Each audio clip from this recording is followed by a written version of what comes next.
I'm here with Mrs. Yvonne Parker. She and her late husband, Mr. Guy Parker, owned a beloved and legendary barbecue restaurant here in Goldsboro called Guy Parker's Barbecue. And we have the sign as part of our barbecue exhibit. And Ms. Yvonne, you haven't seen the sign in a long time, huh? When was the last time you saw the sign? It's been a few years. Okay, yeah. So we're thrilled to have it here. Thank you. I'm thrilled to see it. We're really excited to have it. So I just want to ask you a few questions. Now, so Parker's was owned by you and Guy, and you opened in 1962. I read. You think that's about right?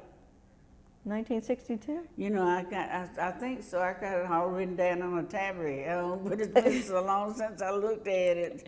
Well, and when you opened, first you opened at the old Holloway's barbecue location. We were there. In fact, they talked him into giving up and going up there, said that they didn't ever want to operate it again.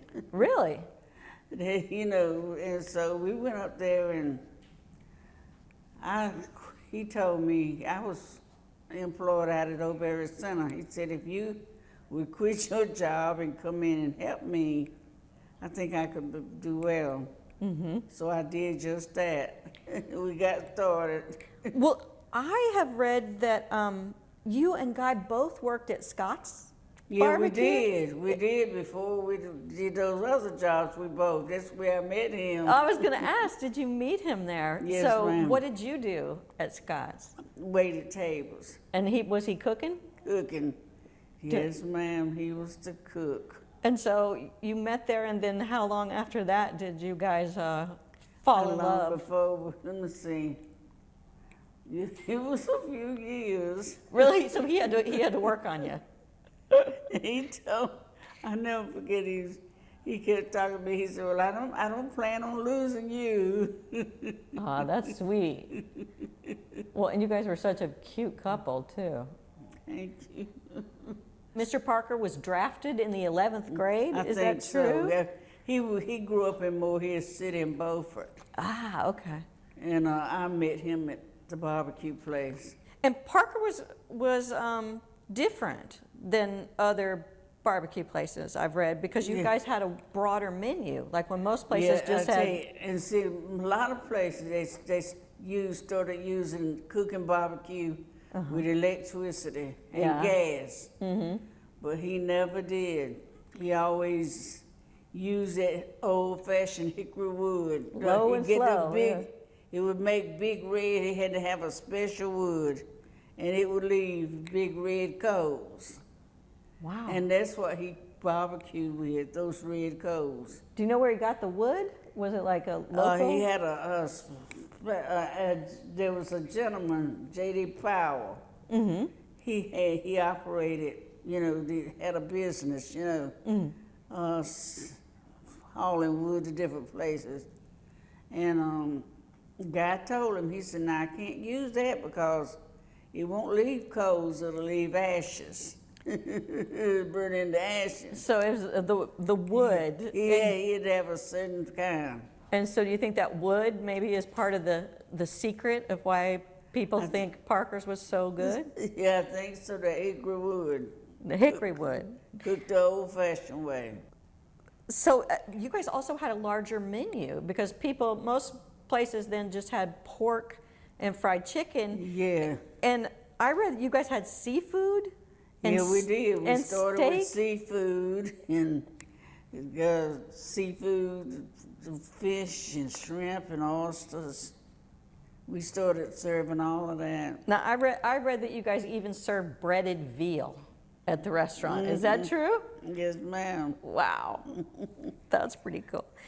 And I think it's interesting, and one of the things that fascinates me about Parker's is it was also different and I think it's incredible, that you guys served black and white folks in the same dining room. I think we were the first, And that was during segregation. I mean. Yes, ma'am, it was. And so. They was my daughter, and that was Duke's mother, and it. Yeah. She would run her little self and say, Mama, they want to know, can they come in and sit down and eat? I said, you invite them in and sit them down. Tell them they're welcome to come right on in, and they did. We enjoyed that part. So, and the story behind that, like, when did you guys decide that that would be, you know, I mean, because technically it was illegal. I mean, that was during segregation, that you just thought, you know, barbecue would bring people together, or, I mean, did you ever have any problems? No, we really didn't. Really? We really didn't. Just everybody loved the food. They all came in there and it worked out real well. So maybe they learned. I think it had a lot to do with us.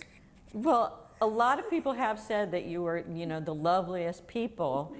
And anytime we post anything about Parkers on social media, people just go nuts talking about how wonderful you and Guy were. You're so loved here. Oh, praise the Lord, because we were doing them from our heart. We were glad to have them.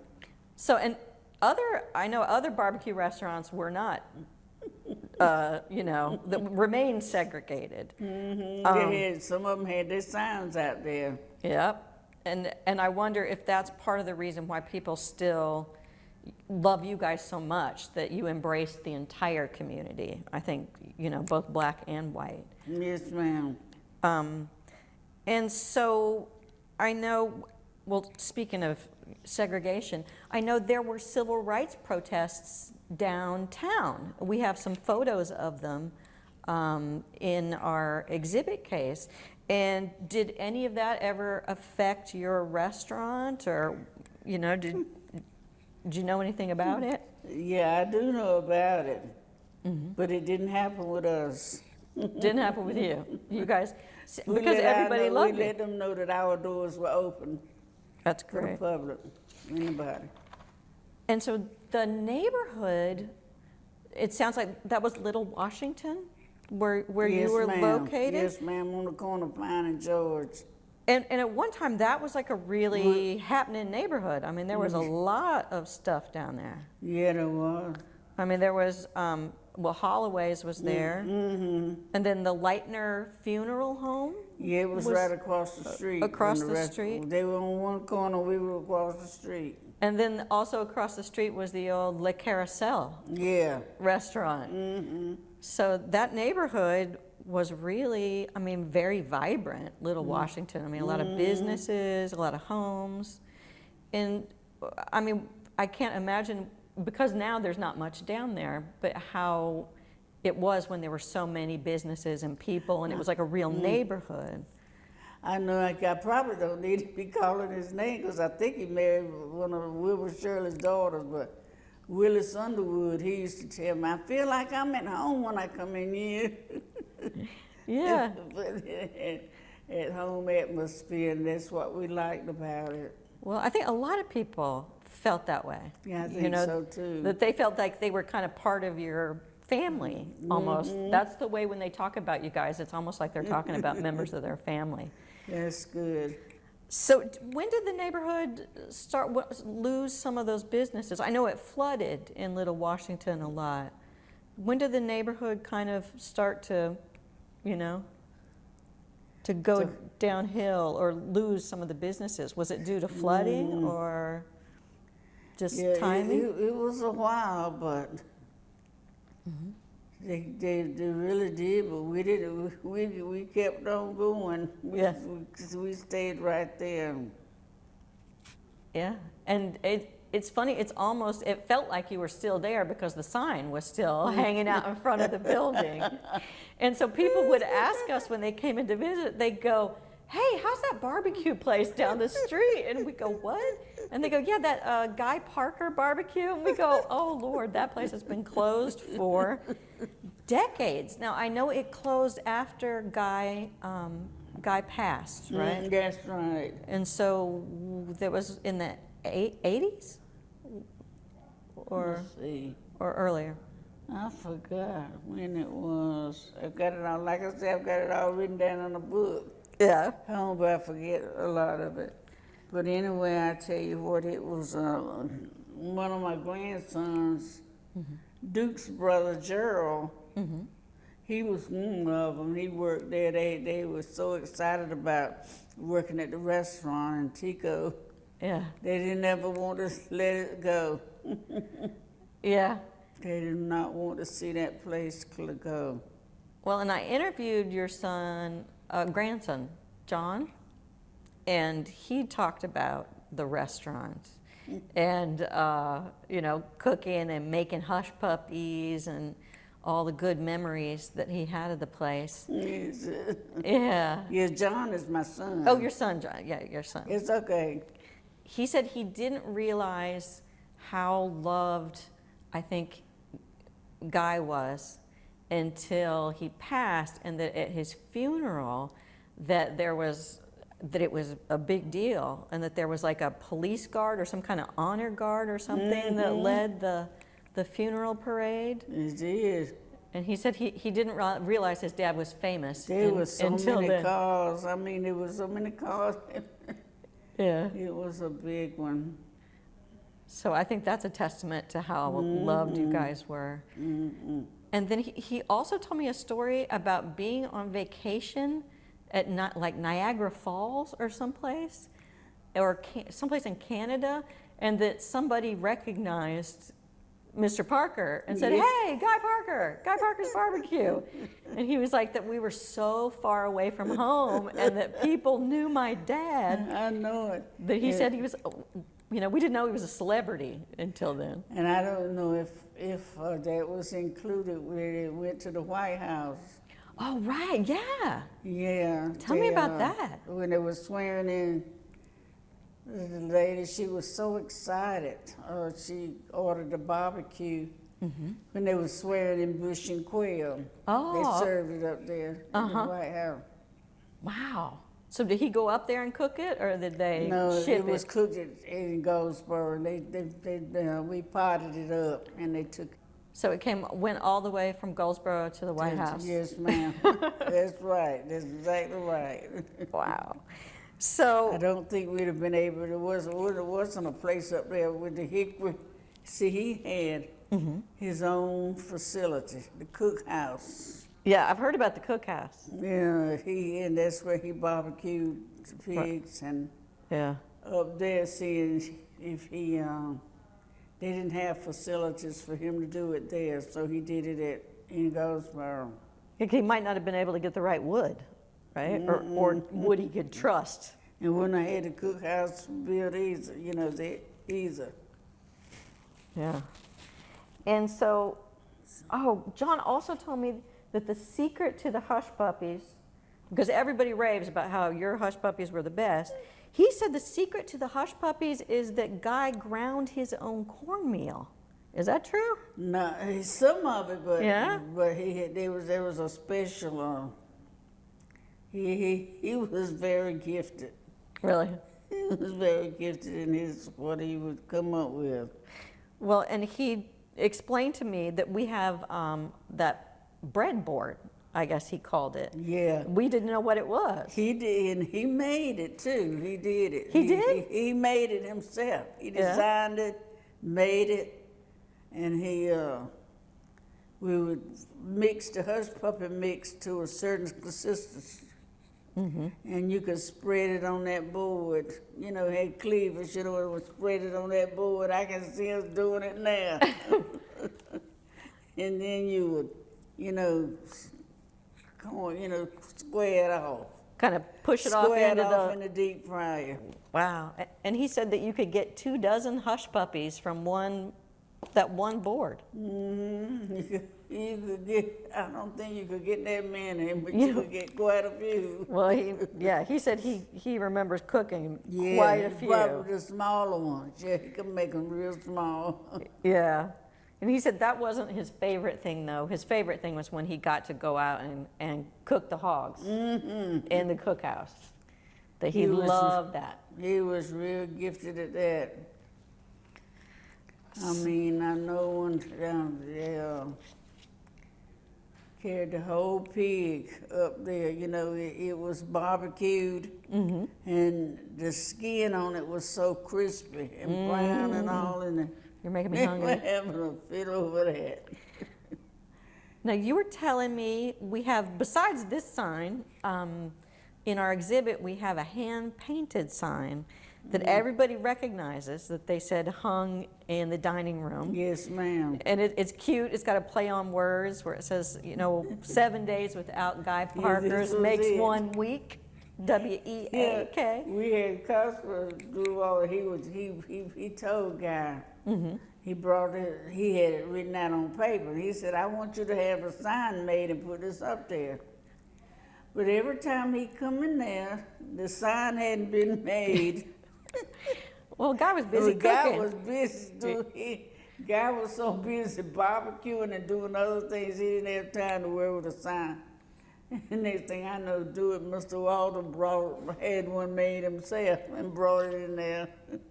It's really neat. It's so cute, and you can tell it's hand painted. Thank you.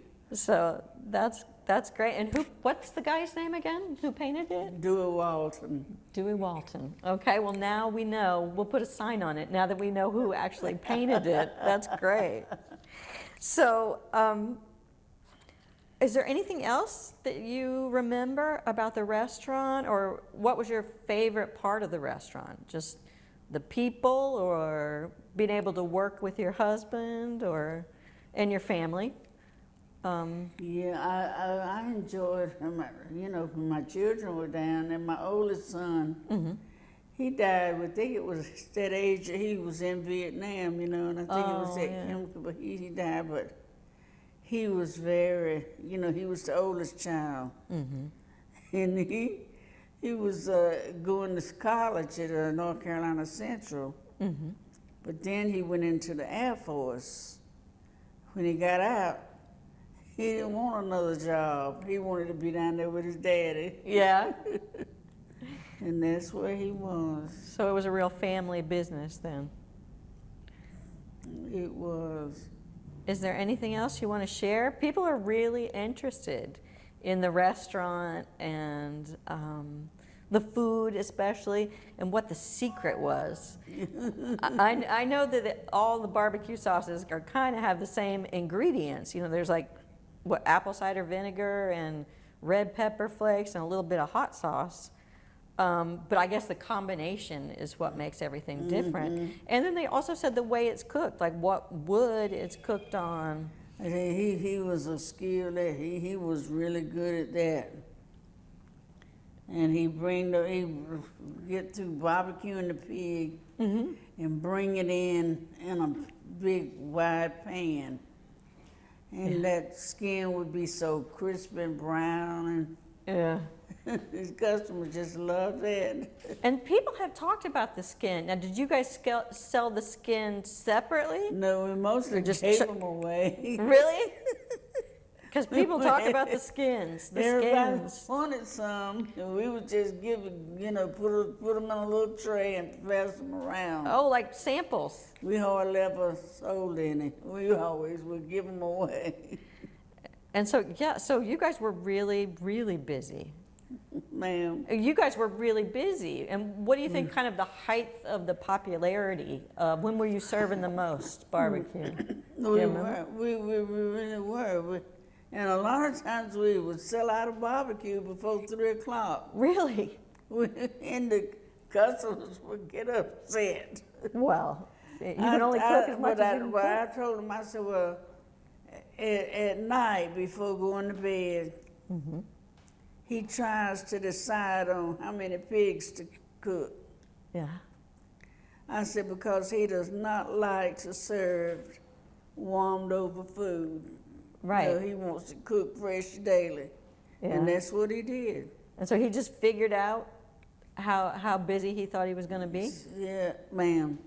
He just figured, he had a formula to kind of in his head? He did. He tried to decide on how much to cook, and then he didn't increase it, but it would still sell out, still run out. Really? And so what did you do at the restaurant? Some of everything. Really, just whatever needed to be done. Yes, ma'am. So you were a true partner in every sense, not just a wife, but a business partner. I tried to be. If I was waiting tables, or if I was cooking, I was on the cash register, you know, I was all around. Now, John told me a story that after Guy passed, that you gave him, I guess, and I don't know if all the boys, but something with the recipe for the sauce. Do you remember that at all? He said that was kind of his inheritance, was to know the secret, and then that's why he continued with the sauce company, I guess. That was right. And he told me stories about driving all over the country with his trunk filled with Guy Parker's barbecue sauce. Oh my goodness. Yeah. So I guess the sauce isn't being made anymore. I think he retired. Yeah, not doing it. Yeah. So people, we have one bottle, and people are always asking if we will sell it to them, and we're like, no, it's an artifact. Oh my goodness. But they really want to get their hands on it because they're like they remember it so much. So that's great. I tell you, I'm so sad that brings a lot of memories in here. Yeah. I'm reading these signs. That is something. So the transition from Holloway's To Guy Parker's. to Guy Parker's, what were the early days at Holloway's like? Yeah, well, I tell you, I remember it so well. Guy had worked for Scott's for years, but he was up at Made Right Bakery, and he told me, he said, every day, Miss Molly Holloway calls me, want me to not operate the restaurant for them. She wanted to lease it to him and let him start his own business there. So finally he did. And tell me the story about the stove. The story about the stove. See, they had a wood stove in there that you cook by, wood stove that you actually that had you, to feed. Did you heat it with wood? That's what you cook with. Wow. And it baked bread in the oven. But I had all that taken out and replaced it with a commercial gas cookers. That's smart. And in that way, I was able to start cooking barbecue chicken. So that's how you were able to expand the menu. Expand your menu. So when you moved, did you take the stove with you? To the new location on George? You moved it? Yes, Well, I guess luckily it wasn't very far. You just had to move it. Yes, ma'am, we sure did. We took it all. I bet how did you move it? On a truck? Well, the gas company disconnected it, and then came back and reconnected it back up. There was a gentleman, he was a salesman, their name was Leroy Clark. He was very active in, helping us get everything lined up. Well, and when you opened when you first opened, were you scared that it was Guy's idea, right? Were you scared that it might not be successful? Were you nervous about it? Or did you just have faith in him? No, I did. I won't because I get so tickled whenever I think about this. Some young guy came in there one day. When we started doing the hush puppies. And the waitress was waiting we were taking his order. And I remember it almost clearly, exactly what he said. He said, I tell you right now, I don't want none of that dog bread. Dog bread? Hush puppies, dog bread? That's hilarious. He was talking about the way we baked it in the oven. He didn't want that kind. He wanted the hush puppies. Dog bread. I get it. That's funny. And so when you moved, how was it? Was it better at the new location? Yeah, we did. I tell you the truth, but the people were just so. The thing they knew that we appreciated them, that we loved them, and it was, like they said, it was like an at-home atmosphere. And they stand in line to get in there. All the times they be lined it up. So that building was a lot bigger. I mean, the building where Holloway's was, that's not a very big building, or it doesn't look big from the outside. That was a larger place that we had. Yeah, but there wasn't much parking in front of this sign. That was always our handicap. Yeah. They'd be up and down the streets, and sometimes parking in other people's lots. Really? So. But we tried to, work through it in, Yeah. neighborly way. Yeah. So no complaints from the neighbors, I guess. Mm-hmm. So did you cause a traffic jam sometimes on that corner? That's kind of a busy corner. Yes, it was. Did they have to put that street light in because of you guys? No, they took the light down. Oh, they did. Okay. Wow. I won't liking that at all. Not that signal light, because that was a busy corner. Mm-hmm. Yeah, I bet. Back in the day, I mean, with all the businesses that were down there, And I had bet a it was school- hopping. Had a school right around the corner from there, and the buses would be coming through there. Yeah.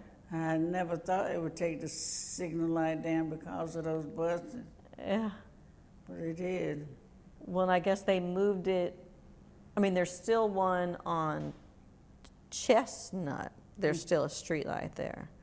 But I think that's the only one till you get down to Ash Street now. Mm-hmm. I heard that you guys delivered Oh, we barbecue. did. We had delivery service. Because I've seen an old ad in the city Yeah. directory from We did. way back we in the did- day. We delivered that, but I tell you what, little kids take it out there.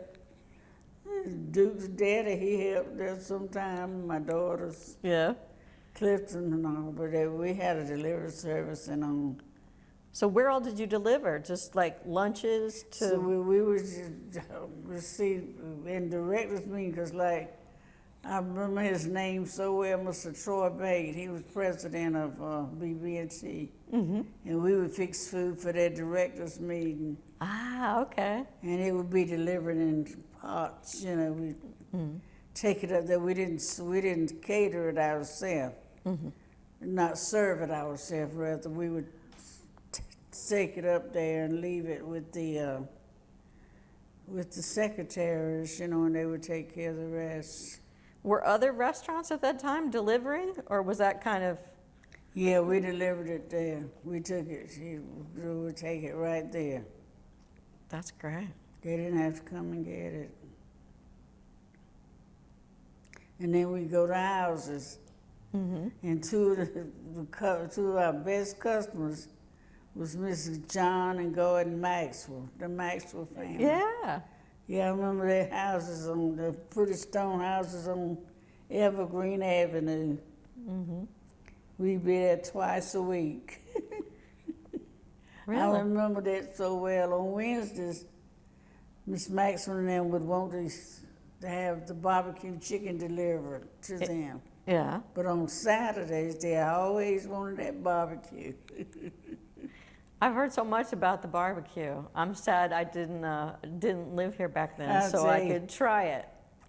He was a skilled cook. And the one thing he told me one day, he said, Yvonne, I don't use those big fat hogs. He said they're just too big and the meat is greasy, it's tough. No, he would have special sized pigs So that he used. smaller. And it would make much better food. So maybe that was the secret. And I think that had a lot to do with his skilled cooking too. Yeah. Because you had to know what you were doing. He said it was an art to him. He told me. He said, it's an art to me. He said, because when I go out there and put the hickory wood coals under the pigs, I know exactly how many to put, Yeah. He knew how many to put, and then he would time it and go back and know when to put some more. He was a good cook. Well, and apparently a really good man. I mean, people say that, he was a wonderful I tell person. you, he was. I mean, they say that about both of you, but He really was. So it was a grocery store the restaurant that you guys moved into from Holloway's? That the old building where this sign hung? Was it a grocery store? Did you have to do a lot of renovations? Yeah, it used to be like and sold wine and stuff there. Yeah. So we remodeled it, changed it. It sounds like a lot of work. Yeah, it was. And so did you? Especially having this cookhouse. He had the cookhouse built back there. Floyd Rayford was a master builder. He knew how to do it. He went in the backyard and built a cookhouse. Wow. And had the pits all the way down the wall, you know, and had the iron rods up there where you could lay the pigs right on the rod, and then he knew how to take those big red coals and put underneath there. Because he said if you put too many, it would make it brown too quick on the outside and it wouldn't be done on the inside. Oh, okay. So he knew he was a skilled cook. So it wasn't art. I mean, he brought it in, it was well done. We peel those potatoes, made homemade potato salad, yeah. coleslaw and everything. We didn't use nothing commercial. So you shredded the cabbage like by hand, or?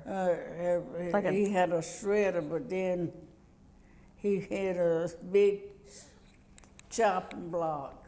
Like, yeah, we have one over here. Big chopping block. And he would, after he shredded, he would take the cleavers, you know, and finish. Chop it up a little more. It up more. And so, what else? Did you guys have desserts? Yeah, we didn't. I made homemade potato pies. Like sweet potato pies? That was sweet potato pies. I made that from scratch. Wow. They love those Like pies. a hand pie, or like in a pie It pan? would be a regular pie shell, you know, and I would fill in the batter, you know, and bake it and all. I bake my own potato pies. But all the other dessert, I bought it from, we would buy pecan pies and stuff from Mickey's Pastry Shop. Okay. Do you remember the names of all the different manufacturing companies that you guys used to serve? Lord, there were quite a few. There were quite a few. Remember the names? Let me see. I know Two Brothers, and then Wayne Roofing Company, Yeah. Kemp's Furniture. Oh, Kemp's Furniture. Okay, so all kind of Post and the Post plant. the big manufacturing companies. There were quite a few. Okay. Thank you so much for coming to talk to me today. Yeah. I'm just thrilled to hear these stories. It's a joy to talk to you. Well, I'm enjoying you so much. I was so excited when you came in and you were so happy to see the sign. That made me happy to see you so happy, because I was really excited to move it off that building here so we can keep it safe. Well, thank you so much. I really appreciate it. I've been enjoying every moment of this. Good. Well, will you come back and see us? Yes, ma'am, I will. I certainly will. Okay, it would be an honor, since you're sort of the first lady of barbecue here in Goldsboro. We are honored with your presence, and Well, thank you for It's sharing an your story. honor to talk to you. I appreciate it. I really appreciate you allowing me to do this. My pleasure.